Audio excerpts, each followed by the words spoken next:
So today is July 14th, 2021, here in southern Ontario. And let's do another garden update.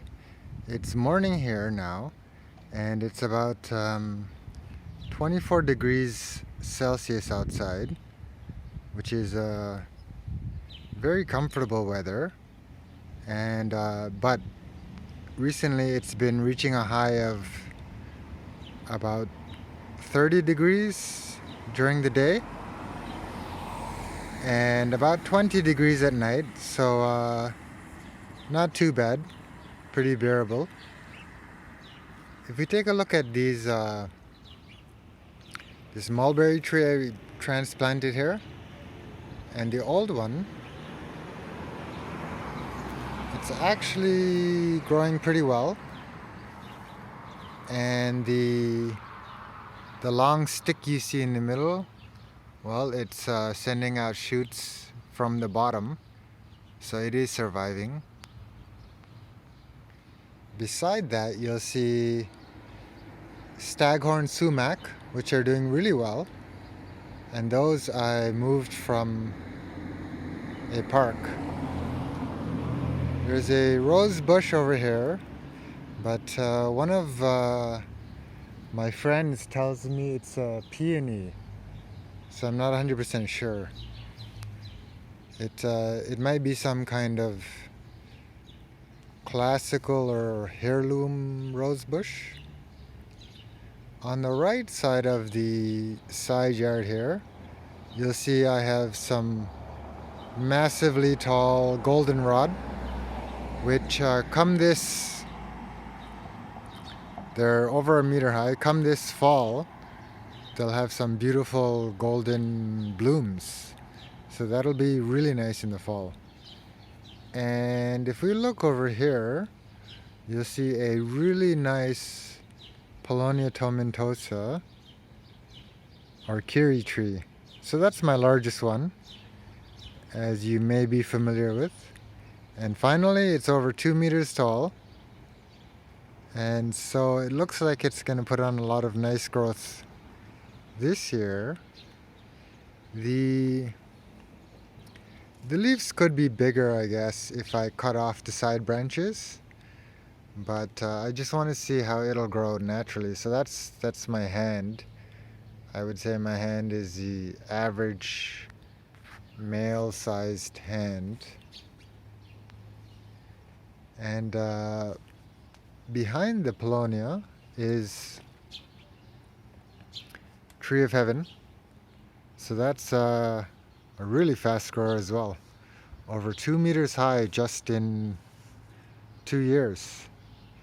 And in case you missed my commentary on how these really fast trees grow, if we look at the end of last year's growth, which is this nub right there, you'll see that the next year's growth doesn't come straight out from the end of last year's growth, but it comes off from a side branch. So these fast growing trees, a side branch becomes a new leader rather than growing straight from the top. And if we look back at the Polonia Tomentosa, we'll actually notice that this is the same method of growth for it. So you see, this was the leader from maybe 2 years ago, and then this new leader came out last year or the year before that. And then if we follow that up again here, you'll see that this was the end of last year's growth, and then now the new leader for this year's growth will be this one, or perhaps this one over here. But you see, these fast growing trees, they always end in these nubs, and then the new growth comes off the side.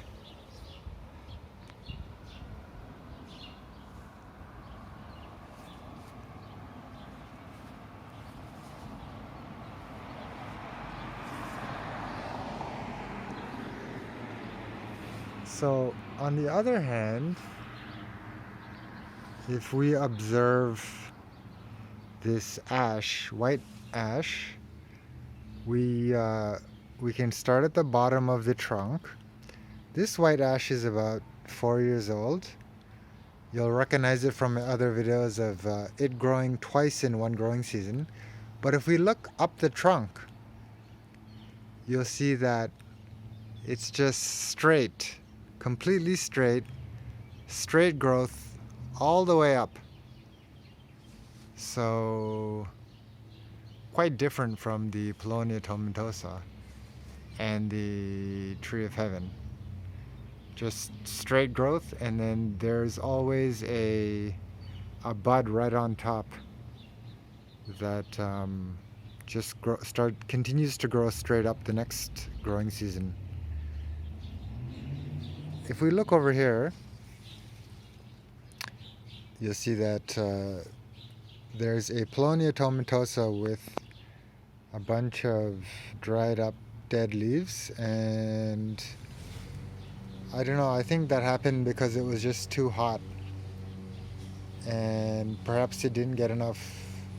I think the water should be fine, but it was just too hot. So that's what happened to that. I didn't really notice it, so it happened within the past couple days. To the left of it is, well, there's goldenrod in the middle, but there's also, this is asparagus.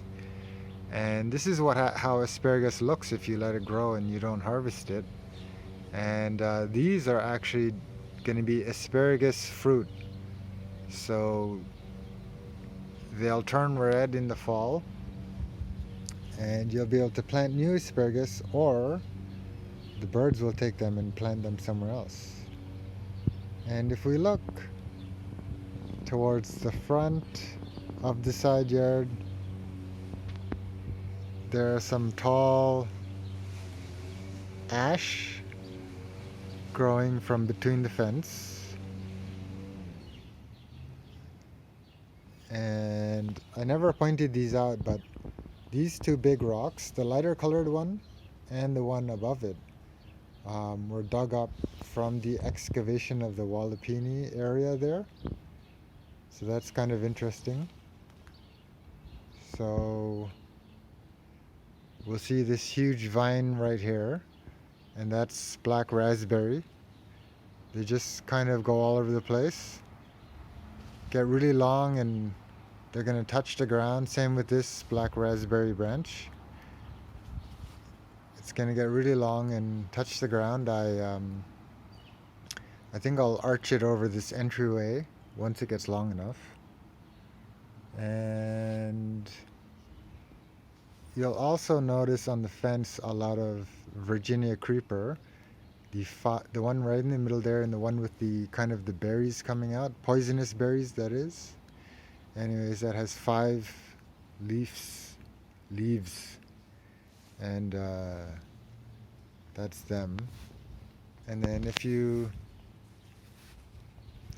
we look past here, we'll see some pawpaw growing right in pots. So that's pawpaw right in the middle, and that's pawpaw as well. And I grew them on purpose so they would be shaded from the direct sunlight. So they're shaded by weeds and other trees. And to the left of the side yard fence here, so this area is dominated by black raspberry. As you can see, they're just covering up everything, and the gas meter as well. But I planted some chayote here, and this is a chayote leaf. So in Taiwan, they eat the tender shoots like this, the tender shoots of the chayote plant, and they call it dragon's beard vegetable because it's curly, it's actually quite delicious. But oh, here's a good example. So the chayote vine gets extended out here, and you got these curly tendrils from the vine, and So this is actually a delicious treat if I were to cut it off, like let's say here, and eat it. But I'll let it grow more because that's not even enough for a side dish. But what I did for the chayote, I planted it in a pot and I put some rocks above it and I put it under this black raspberry for natural protection from squirrels, because for some reason squirrels love to dig out the chayote, take a bite, and just destroy it and leave it there. So we had to protect the chayote in some way. And now let's head to the backyard.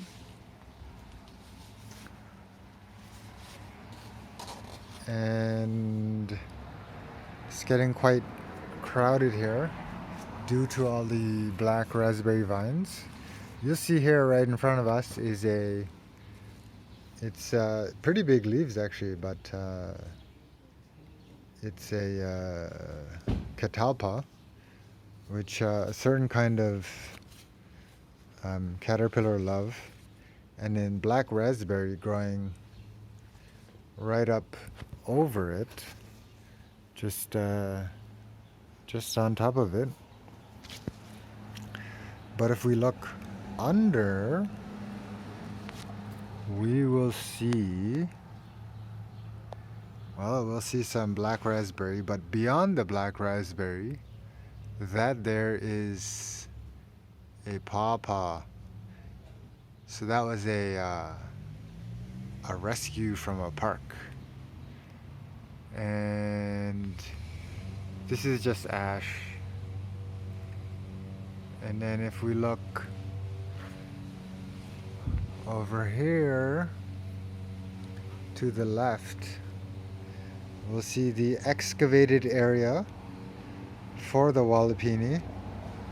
And I'm not too sure how I'll do it, but if you look in the basement window, I've actually left the basement window open so that I guess bugs can get in, hopefully ladybugs, because there's a lot of aphids and stuff in the basement garden. But that's there. And then Walipini, haven't done really much work on it at all. On the right side here we have Mulberry volunteer seedlings. We have potato here. It's quite wet here because it's been raining for the past 2 days. That tangle there, that's onion. And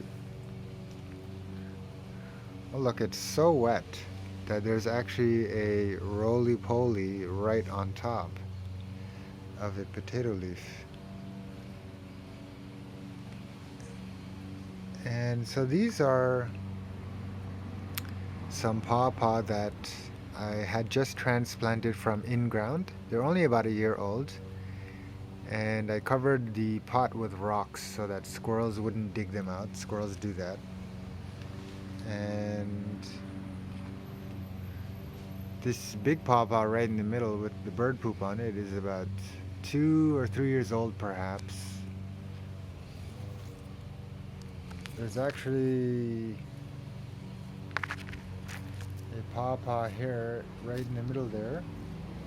That's about I think that one is 2 years old. It's growing really well. Tree of Heaven right in the middle there. An American elm right in front of us. And to the right of us is a white ash that it's basically 4 meters high now, over a story high. Still kind of skinny, but it's been growing there for about probably 5 years, more than 5 years. And if we look down, there's some more ash right here. And this is a Boxelder or Manitoba maple growing right in front of the shed. And that's also 5 years old. And behind it is a Japanese creeper growing all up and down the shed, which is gonna be pretty cool if it covers the entire shed. So that's pretty cool. It's making its way all around the shed. On the left is a Polonia Tomentosa, which I took a root cutting from, and the tree is still doing really well. Has a funny shape, but you know. On the right is another Polonia Tomentosa, which has basically, it was under the Boxelder maple, but as you can see, the stem has made its way out so that it could get more light. And there's Pawpaw there. And this is actually a white mulberry that I planted from seed a while back. So it's growing okay as well. It's in that orange pot. And then over here are some with a rust color on it. Those are apple seeds that I planted. Now I don't know why it gets rust colored, but that's what happens, rust colored. So it's some kind of fungus or something like that. And if we look here, this is I believe this is a Polonia Tomentosa. Like, it looks like it based on the fuzziness. Tomentos means fuzzy. And the shape of the young leaf. Though the larger leaves, they do look like it as well. And I did sprinkle some windowsill water germinated Polonia Tomentosa seeds in this pot, but only 3 of them survived. This big one, which is actually growing really fast, and then this one down here, which is growing really slowly, and there's another one right here, which is also growing really slowly. So, you know, I guess due to genetics, some of them take off. And then over here is just Honeylocust seeds, and then an ash volunteer that has planted itself. Now if we look at the raised garden bed I made, which is adjacent to the Walipini. So this is just a goldenrod that my daughter planted here, and it kind of died a little when it was transplanted, but now it has come back to life. And here are some wild strawberry that we got from the park, and they weren't mowed down. Normally they're mowed and they die, but they weren't mowed, and you'll see there's new growth. You'll also see, okay, I thought that was a bug, but new growth from this wild strawberry. And what is this?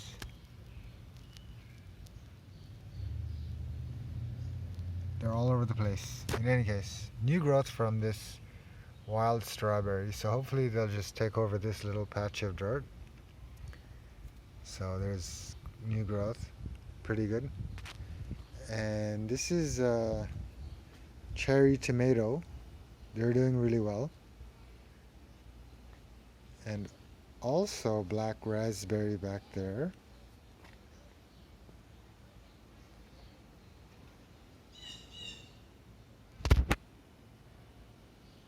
And then if we avoid the mess of the shed and look over the shed, you'll see the 100-year-old black walnut. Such a magnificent tree. And if we go back here,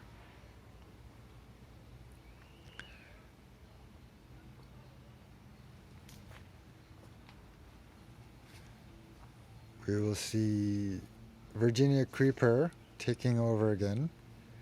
So it's just all over. It'll be good if it can cover these satellites left over from the previous owner, and our dishes. And then There's a bunch of like this, a bunch of volunteer trees.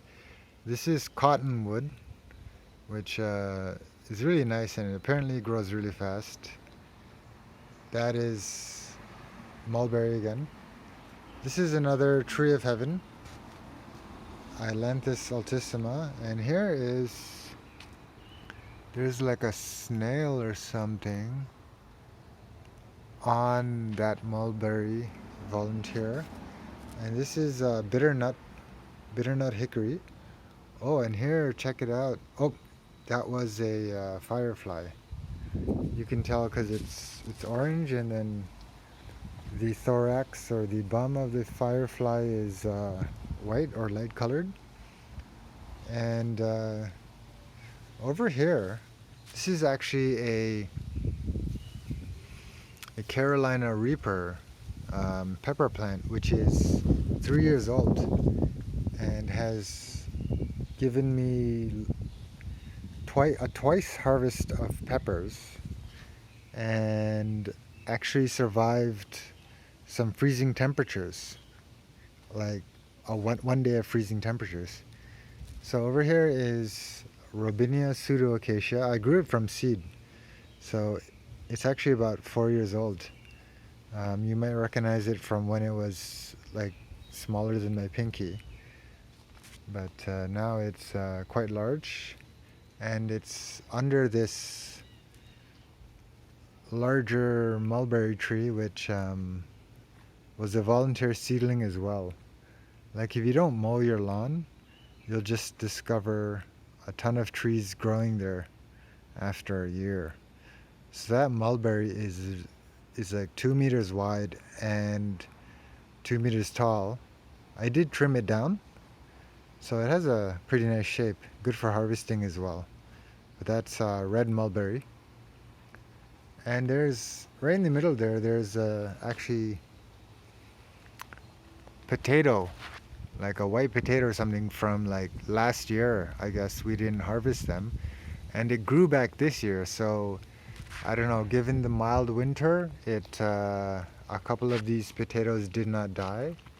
Another interesting thing is actually that over here, I do believe this is a sweet potato vine, and I did plant sweet potatoes here a while back, but you know, this is a survivor from last year then.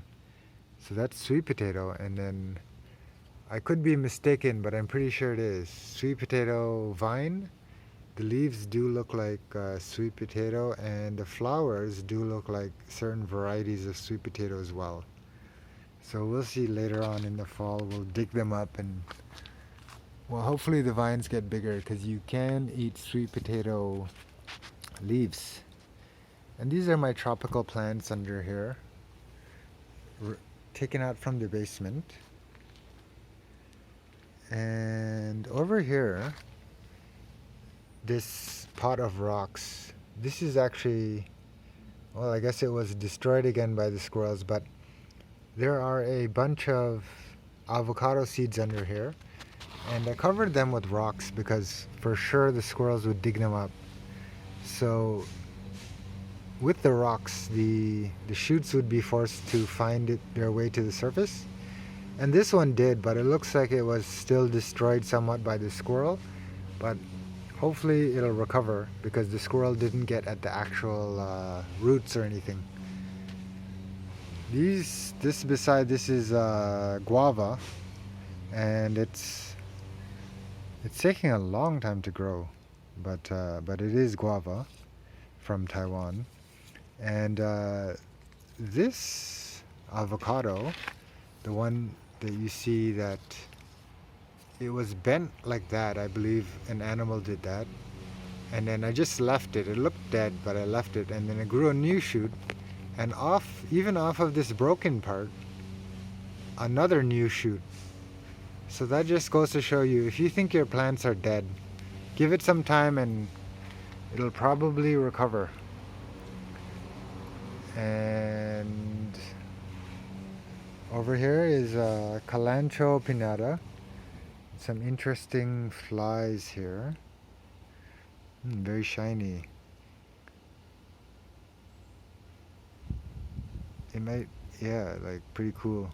I don't know, I'm not an entomologist, but anyways, that's a Kalanchoe Pinata. There's a Mulberry back there. And I think that's a type of shiny bee, not like a disgusting fly, right? Some kind of shiny bee flying around there. And that's avocado. And here's the compost pile. Watermelon, filled with watermelon right now.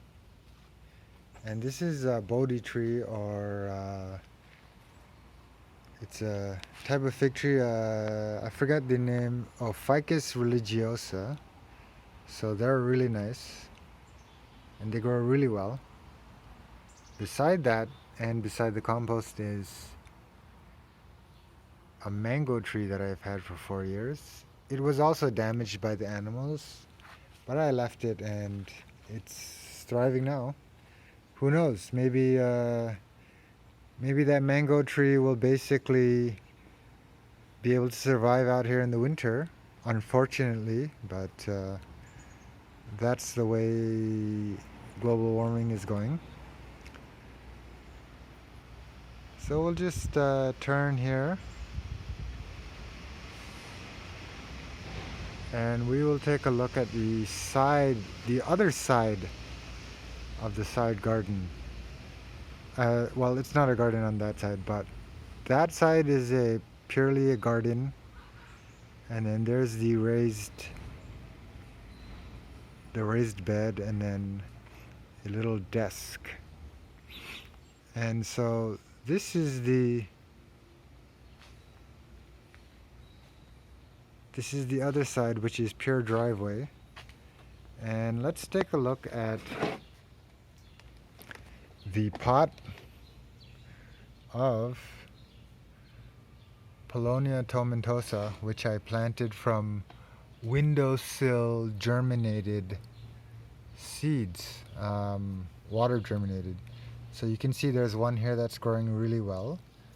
And actually they're like, so as I mentioned before, I just put them in this pot outside so they'd get used to the sun. And I just covered it up with a plastic film.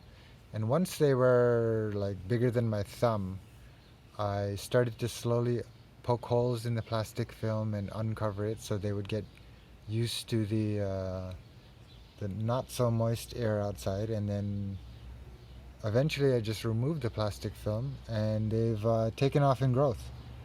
So these are probably going to get really huge. And obviously you see some individuals get bigger than the others, but that's how plants operate. And you can see the new growth in that one coming out from the middle. So that's pretty cool. And the age of this pot is probably 2 months old. And then behind that we can see this grapevine going crazy. So let's take a look at the grapevine going up the side of the house. Now, I also put nails in the siding so that the grapevine would have something to hang on to. I don't know if the grapevine is growing so fast now because the weather is like perfect for it, or is it just because it's already 5 years old? Because we do know that the older plants are, the faster they grow. So that's going pretty crazy right there. And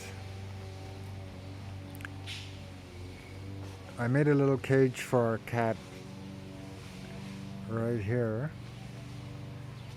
so that our cat could go outside without putting birds in danger. So we used to let our cat outside and she would kill birds. So we didn't like that. So we've put her in this cage. Let's see if we can call her out. Hey, meow meow. Meow meow. Meow meow. Meow meow. Meow meow. Come. Oh, there she is. Hello. You're in a cage because you're a killer. Yep, stay in that cage. See you later. But at least she can come out without putting any birds in danger.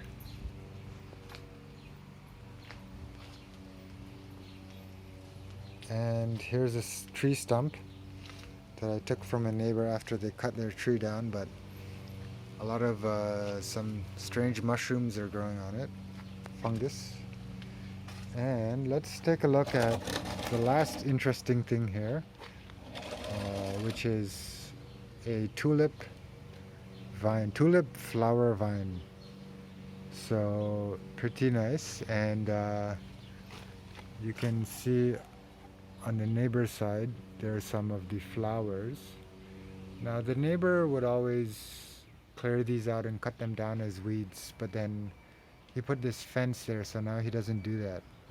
And it has been growing wild, so it kind of blocked or got in the way of us getting to our car here.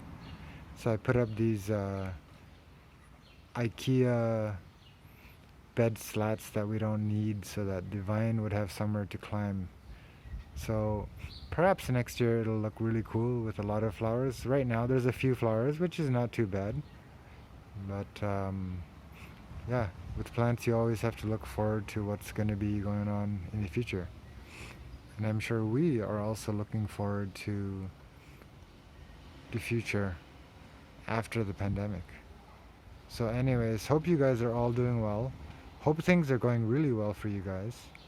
And I hope everything gets better for all of us.